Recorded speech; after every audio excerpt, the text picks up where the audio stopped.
प्रियंका रोजाना की तरह उस दिन भी तैयार होकर कॉलेज के लिए निकलने लगी तो मौसा और मौसी ने उसे बताया कि वह घर परिवार की मर्यादा का ध्यान रखे। कृष्णा से मेल मुलाकात उसके पापा को पसंद नहीं है। तुम्हें शायद यह पता नहीं है कि कृष्णा ने मूढ़ी पार पहुंचकर धमकी तक दे डाली है। यह अच्छी बात नहीं है। अगर इसमें तुम्हारी सह न होती तो क्या उसकी इतनी हिम्मत हो पाती।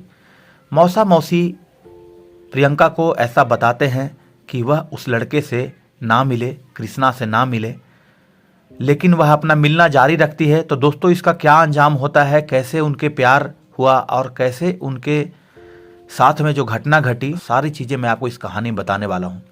उससे पहले यदि आप हमारे चैनल पे पहली बार आए हैं तो हमारे चैनल को सब्सक्राइब करना ना भूलें, क्योंकि आपको यहाँ पर इसी तरह की हैरत अंगेज कहानियाँ सुनने के लिए निरंतर मिलेगी। तो चलिए दोस्तों, बिना देर के हुए कहानी को शुरू करते हैं। प्रियंका और कृष्णा प्यार की पींगे भर रहे थे। दोनों का प्यार दोस्तों के बीच चर्चा का विषय बन गया था। कृष्णा तिवारी की उम्र जहाँ 25 वर्ष थी, वहीं प्रियंका श्रीवास 21 साल की थी। दोनों अक्सर छत्तीसगढ़ के बिलासपुर शहर की सड़कों पर एक दूसरे का हाथ थामे घूमते हुए दिख जाते। कृष्णा उसे अपनी बुलेट मोटरसाइकिल पर भी घुमाता था। दोनों का प्रेम परवान चढ़ रहा था। कृष्णा तिवारी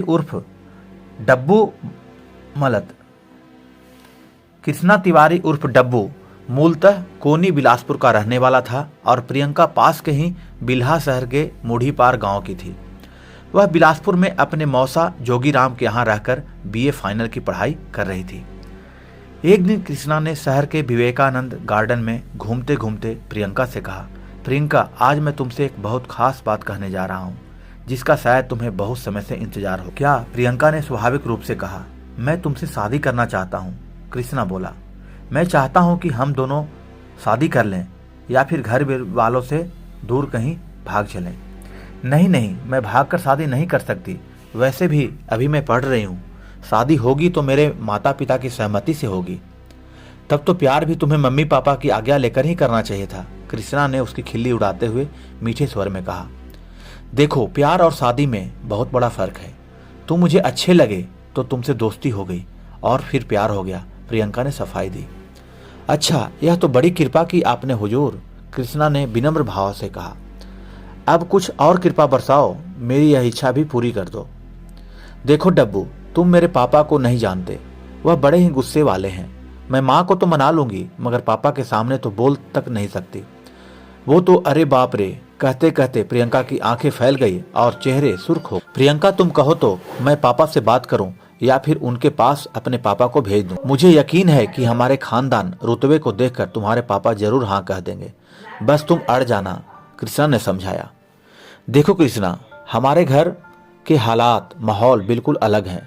मैं किसी भी हाल में पापा से बहस या सामना नहीं कर सकती। तुम अपने पापा को भेज दो, हो सकता है बात बन जाए, प्रियंका बोली। और अगर नहीं बनी तो? कृष्णा ने गंभीर होते हुए कहा। नहीं बनी तो हमारे रास्ते अलग हो जाएंगे।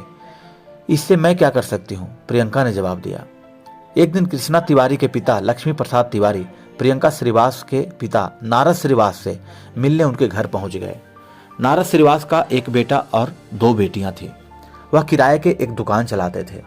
लक्ष्मी प्रसाद ने विनम्रतापूर्वक अपना परिचय देते हुए कहा, भाई साहब, मैं आपसे मिलने बिलासपुर से आया हूँ। आपसे कुछ महत्वपूर्ण बात करना चाहता। नारद श्रीवास ने उन्हें ससम्मान घर में बैठाया और खुद सामने बैठ गए। लक्ष्मी प्रसाद तिवारी हाथ जोड़कर बोले, मैं आपके यहाँ आपकी बड़ी बेटी प्रियंका का अपने बेटे कृष्णा के साथ शादी के लिए हाथ मांगने आया हूँ। यह सुनकर नारद श्रीवास आश्चर्यचकित हो गया। लक्ष्मी प्रसाद की ओर देखते रह गया। उनकी मुंह से बोल नहीं फूटे थे। तब लक्ष्मी प्रसाद बोले, भाई साहब, मेरे बेटे कृष्णा को आपकी बिटिया पसंद है। हालांकि हम लोग जाति से ब्राह्मण हैं, मगर बेटे की इच्छा को ध्यान में रखते हुए आपके पास चले आए। आशा है आप इनकार नहीं करेंगे। यह सुनकर नारद श्रीवास के चेहरे का रंग बदल गया। उन्होंने लक्ष्मी प्रसाद से कहा, देखो तिवारी जी, आप मेरे घर आए हैं, ठीक है, मगर मैं अपनी बिटिया का हाथ किसी गैर जातीय लड़के को नहीं दे सकता। मगर भाई साहब, अब समय बदल गया है। मेरा आग्रह है कि आप घर में चर्चा कर लें। बच्चों की खुशी को देखते हुए अगर आप हाँ कर देंगे तो यह बड़ी अच्छी बात होगी, लक्ष्मी प्रसाद ने सलाह दी। देखिए पंडित जी, मैं समाज से बाहर बिल्कुल शादी नहीं कर सकता। फिर प्रियंका के लिए मेरे पास एक रिश्ता आ चुका है। वे लोग प्रियंका को पसंद कर चुके हैं। मैं हाथ जोड़ता हूँ, आप जा सकते हैं। नारद श्रीवास ने विनम्रता से कहा तो लक्ष्मी प्रसाद तिवारी अपने घर लौट गए। घर लौटकर उन्होंने जब बात न बनने की जानकारी कृष्णा को दी तो उसे गहरा झटका लगा। अगले दिन कृष्णा ने अपनी बुलेट निकाली और नारद श्रीवास की दुकान पर पहुंच गया।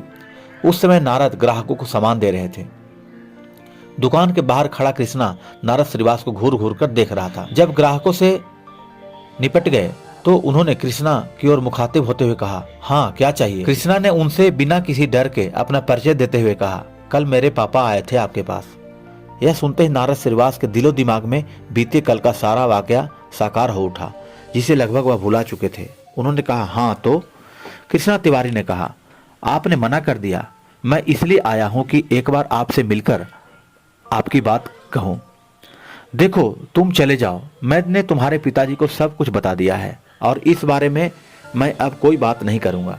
कृष्णा ने अपनी आंखें घुमाते हुए अधिकार पूर्वक कहा, आपसे कह रहा हूं आप मान जाइए, नहीं तो एक दिन आप खून के आंसू रोएंगे। तो क्या तुम मुझे धमकाने आए हो? नारद श्रीवास का पारा चढ़ गया। धमकाने भी और चेतावनी देने भी? आप नहीं मानोगे तो अंजाम बुरा होगा। कहने के बाद कृष्णा तिवारी बुलेट से घर वापस लौट गया। नारद श्रीवास कृष्णा के तेवर देखकर अवाक रह गए। उन्होंने सोचा कि यह लड़का एक नंबर का बदमाश जान पड़ता है। मैंने अच्छा किया इसके पिता की बात नहीं मानी। उन्होंने उसी दिन अपने साढ़ू भाई जोगी राम श्रीवास को फोन करके सारी बात बता दी। उन्होंने उनसे प्रियंका पर विशेष नजर रखने की भी बात कही, क्योंकि प्रियंका उन्हीं के घर में पढ़ रही थी। नारद की बातें सुनकर जोगी राम ने उनसे कहा, आप बिल्कुल चिंता मत करो, मैं खुद प्रियंका से बात करके देखता हूँ और आप लोग भी बात करो। इसके अलावा आप धमकी देने वाले कृष्णा के खिलाफ पुलिस में रिपोर्ट दर्ज कराओ। नहीं, पुलिस में जाने से हमारी ही बदनामी होगी। मैं अब जल्दी ही प्रियंका की शादी की बात फाइनल करता हूँ, नारद बोले।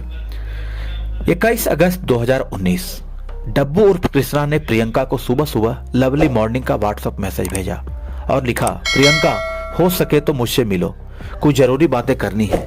जाने क्यों रात भर तुम्हारी याद आती रही, इस वजह से मुझे नींद भी नहीं आ सकी। प्रियंका ने मैसेज का प्रत्युत्तर हमेशा की तरह दिया, ठीक है ओके। मौसी ने समझाया था प्रियंका को। प्रियंका रोजाना की तरह उस दिन भी तैयार होकर कॉलेज के लिए निकलने लगी तो मौसी और मौसा ने उसे बताया कि वह घर परिवार की मर्यादा को ध्यान में रखे। कृष्णा से मुलाकात उसके पापा को पसंद नहीं है। तुम्हें शायद यह पता नहीं है, कृष्णा ने मुढ़ी पार पहुंचकर धमकी तक दे डाली है। यह बात अच्छी नहीं है। अगर इसमें तुम्हारी सह न होती तो क्या उसकी इतनी हिम्मत हो पाती? मौसी की बातें सुनकर प्रियंका मुस्कुराई। वह जल चाय पीते हुए बोली, मौसी आप जरा भी चिंता मत करना, मैं घर परिवार की नाक नहीं कटने दूंगी। जब पापा मुझ पर भरोसा करते हैं, उन्होंने मुझे पढ़ने भेजा है, मेरी हर बात मानते हैं, तो मैं भला उनकी इच्छा के बगैर कोई कदम कैसे उठाऊंगी। आप एकदम निश्चिंत रहिए। मौसी सीमा ने उसे बताया कि जल्द ही उसकी सगाई एक इंजीनियर लड़के से होने वाली है, इसलिए वह कृष्णा से दूर ही रहे। हंसते बतियाते प्रियंका रोज की तरह सीपत रोड स्थित सबरी माता नवीन महाविद्यालय की ओर चली गई। वह बीए अंतिम वर्ष की पढ़ाई कर रही थी। कॉलेज में पढ़ाई के बाद प्रियंका क्लास से बाहर आई तो कृष्णा को फोन आ गया। दोनों में बातचीत हुई। प्रियंका ने कहा, मैं कॉलेज से निकल रही हूँ और थोड़ी देर में तुम्हारे पास पहुंच जाऊंगी। प्रियंका राजस्व कॉलोनी स्थित कृष्णा के किराए के मकान में जाती रहती थी।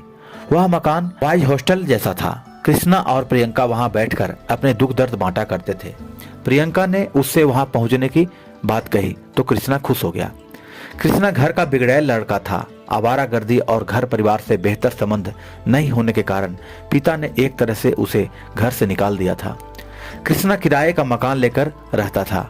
उस मकान में पढ़ाई करने वाले और भी लड़के रहते थे। उसके पास एक बुलेट थी। अपने खर्चे पूरे करने के लिए वह पार्ट टाइम कार वॉशिंग का काम करता था। काफी समय बाद भी प्रियंका कृष्णा के कमरे पर नहीं पहुंची तो वह परेशान हो गया। वह झल्लाकर कमरे से निकला और प्रियंका को फोन किया। प्रियंका ने उसे बताया कि वह अपनी फ्रेंड के साथ है और उसके पास पहुंचने में कुछ समय लग जाएगा। कृष्णा उससे मिलने के लिए उतावला था। काफी देर बाद भी जब वह नहीं पहुंची तो उसने प्रियंका को फिर फोन किया। प्रियंका बोली, आ रही हूँ यार, मैं अशोक नगर पहुंच चुकी हूँ। इस पर कृष्णा ने झल्लाकर कहा, मैं वहीं आ रहा हूँ, तुम रुको, मैं पास में ही हूँ। कृष्णा थोड़ी देर में अशोक नगर जा पहुंचा। प्रियंका वहां दो सहेलियों के साथ खड़ी थी। प्रियंका की बातों से कृष्णा को लगा कि आज उसका रंग कुछ बदला बदला सा है, मगर उसने धैर्य से काम लिया। प्रियंका को देख वह स्वाभाविक रूप से मुस्कुराते हुए बोला, प्रियंका, तुम मुझे मार डालोगी क्या? तुमसे मिलने के लिए सुबह से बेताब हूँ और तुम कह रही हो कि आ रही हूँ। तो क्या कॉलेज भी न जाऊं, पढ़ाई छोड़ दूं, जिसके लिए मैं गांव से यहाँ आई हूँ? प्रियंका ने तल्ख स्वर में कहा। मैं ऐसा कहाँ कह रहा हूँ, मगर कॉलेज सीधे आना था। 2 घंटे हो गए तुम्हारा इंतजार करते हुए। कम से कम मेरी हालत पर तो तरस खाना चाहिए तुम्हें, और तुम्हें मेरे घर जाकर हंगामा करना चाहिए।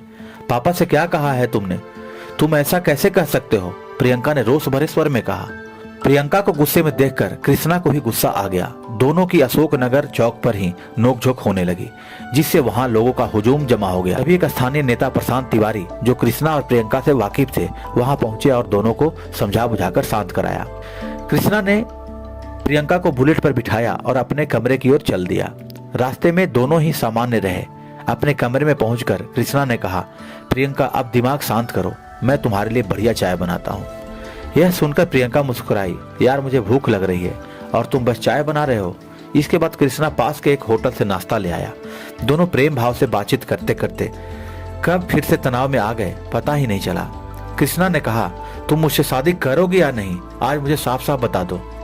प्रियंका ने स्पष्ट शब्दों में कहा, नहीं, मैं शादी घर वालों की मर्जी से ही करूंगी। इस बात पर दोनों में बहस हो जाती है और बात बढ़ जाती है। बात बढ़ने पर कृष्णा वहीं चाकू निकाला और प्रियंका पर कई बार करके उसे गंभीर रूप से घायल कर देता है। दोस्तों, खून से लथपथ प्रियंका को मरणोत्सन्न छोड़कर वह वहां से भाग खड़ा होता है। घायल प्रियंका कराहती रहती है और वहीं बेहोश हो जाती है। होटल के राकेश वर्मा नाम के एक लड़के ने प्रियंका के कराहने की आवाज सुनी तो वह कमरे में आ गया। उसने गंभीर रूप से घायल प्रियंका को बिस्तर पर पड़े देखा तो तुरंत स्थानीय सरकंड थाने में फोन करके यह जानकारी थाना प्रभारी जयप्रकाश गुप्ता को दी। जानकारी मिलते ही थाना प्रभारी जयप्रकाश गुप्ता कुछ पुलिस कर्मियों के साथ लेकर राजस्व कॉलोनी के हॉस्टल पहुंच गए। उन्होंने कमरे में बिस्तर पर खून से लथपथ एक युवती को देखा जिसकी मौत हो चुकी थी। थाना प्रभारी ने यह जानकारी अपने उच्च अधिकारियों को भी दी। एडिशनल एसपी ओपी शर्मा एवं सिटी एसपी विश्व दीपक त्रिपाठी भी मौके पर पहुंच गए। दोनों पुलिस अधिकारियों ने मौका मुआयना करने के बाद उस लाश को पोस्टमार्टम के लिए भेजने का आदेश दे दिया। अधिकारियों के जाने के बाद थाना प्रभारी ने प्रियंका की लाश पोस्टमार्टम के लिए भेज दी। हॉस्टल के लड़कों से पता चला कि जिस कमरे में प्रियंका की हत्या हुई थी वह कृष्णा का है। प्रियंका के फोन से पुलिस को उसकी मौसी व पिता का फोन नंबर भी मिल गया, लिहाजा पुलिस ने फोन करके उन्हें अस्पताल में बुला लिया। प्रियंका के मौसा मौसी और माता पिता ने अस्पताल पहुंचकर लाश की शिनाख्त प्रियंका के रूप में कर दी। उन्होंने लाश का आरोप बिलासपुर निवासी कृष्णा उर्फ डब्बू पर लगाया। पुलिस ने कृष्णा के खिलाफ हत्या की रिपोर्ट दर्ज कर उसकी खोजबीन शुरू कर दी। उसका मोबाइल फोन स्विच ऑफ था। पुलिस को पता चला कि वह रायपुर से नागपुर भाग गया है। थाना प्रभारी जयप्रकाश गुप्ता व महिला एसआई गायत्री सिंह की टीम आरोपी को संभावित स्थानों पर तलाश करने लगी। पुलिस ने कृष्णा के फोटो नजदीकी जिलों के सभी थानों पर भेजवा दिया था।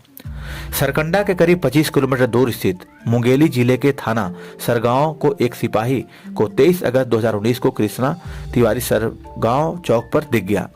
उस सिपाही का गांव आरोपी कृष्णा तिवारी के गांव के नजदीक ही था, इसलिए सिपाही को यह जानकारी थी कि कृष्णा मर्डर का आरोपी है और पुलिस से छिपा घूम रहा है।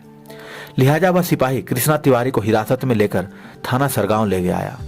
सरगांव पुलिस ने कृष्णा तिवारी को गिरफ्तार करने की जानकारी सरकंडा के थाना प्रभारी जयप्रकाश गुप्ता को दे दी। उसी शाम सरकंडा थाना प्रभारी कृष्णा तिवारी को सरगांव से सरकंडा ले आए।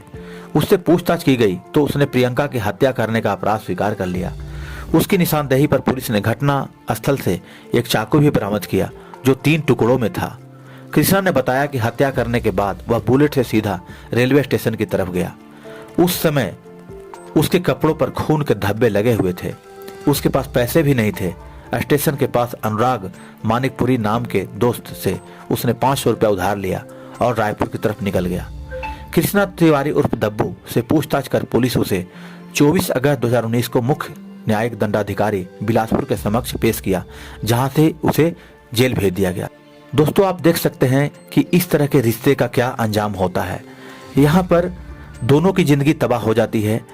एक जो प्रियंका मर जाती है, उसकी हत्या हो जाती है, और दूसरा कृष्णा तिवारी जेल चला जाता है। दोस्तों, यदि आपको ये कहानी अच्छी लगी हो तो वीडियो को लाइक करें और हमारे चैनल पे पहली बार आए हैं तो जरूर सब्सक्राइब करें। तब तक के लिए सजग रहें, सुरक्षित रहें। धन्यवाद।